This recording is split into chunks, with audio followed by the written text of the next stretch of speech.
Focus on the beauty of your environment in every way that you can.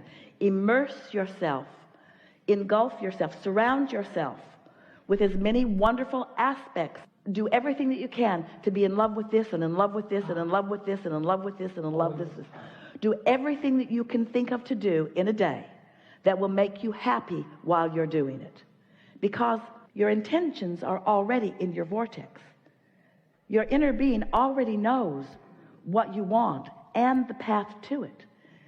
So you just got to be as happy as you can be so that you'll be in the receptive mode, so that you'll be ready for the idea. The ideas are being flowed to you all the time. You got to be happy to get the idea, to receive it, to understand it, and to feel enough momentum in it to say, this is what I'm going to do. If you can get it, that all you got to do is tap into that, you will never be discouraged again. You are only ever feeling a feeling of discouragement when you're not tapped into that. So our encouragement to you is do everything that you can do to just stay in this happy place. There are so many reasons to be happy. The words don't really matter very much. Your words don't matter, because it's how you feel that equals whether you're in the receptive mode or not. We just want to point out for everyone that when you start out by saying, I'm confused about something, you're in the receptive mode for more confusion, not in the receptive mode for more clarity. So the more you realize that you're looking for clarity and thinking about how good it feels to feel clear. Do you have clarity on some subjects in your life? And those subjects that you have clarity on, how do they feel? And when clarity flows, what does it feel like? And what's happening in your mind when you know you're in a state of clarity? Do the ideas flow easily? And does your ability to explore them and feel happy about them, does that increase? We're just amplifying what a feeling of clarity feels like. You know, when all of a sudden you get that idea, oh, that's a great idea. That's clarity. Then you say, oh, that'll never work. That's not clarity. Do you know what the best way to achieve clarity is? Get off the subject of confusion. So if you get completely off the subject that is causing you confusion, and you get onto a subject where you easily can find clarity, and you get clarity momentum going, then when you go back and talk about the confusing subject, it's more likely that you will find clarity. Does that make sense to you? Does that make sense to you?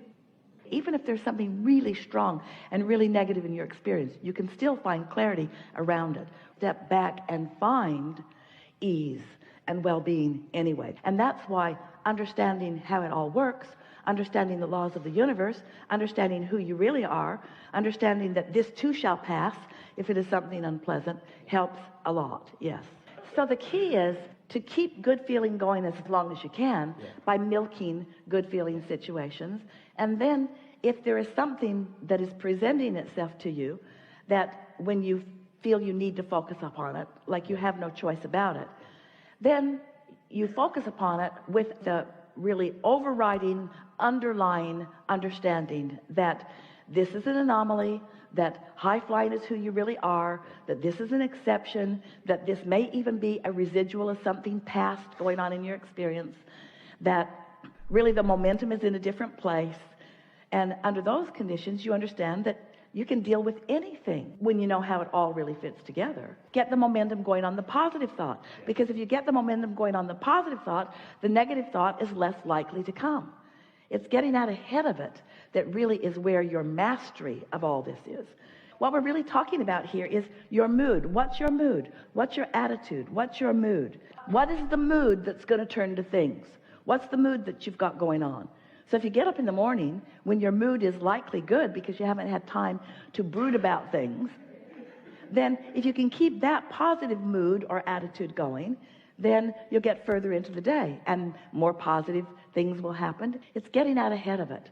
What to do when you get blindsided by something that you didn't see coming because that vibration was familiar enough to you that if you'd been in a better mood, you'd have noticed it as something that you wanted to turn away from. But since you were sort of kind of in that mood, you didn't notice it. Did you hear that?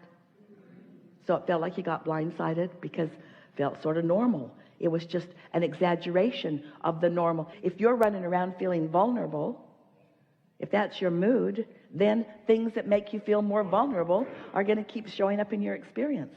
But when you wake up in the morning and you discover that feeling of empowerment, if you can keep that going, after a few days, vulnerability isn't your attitude or mood.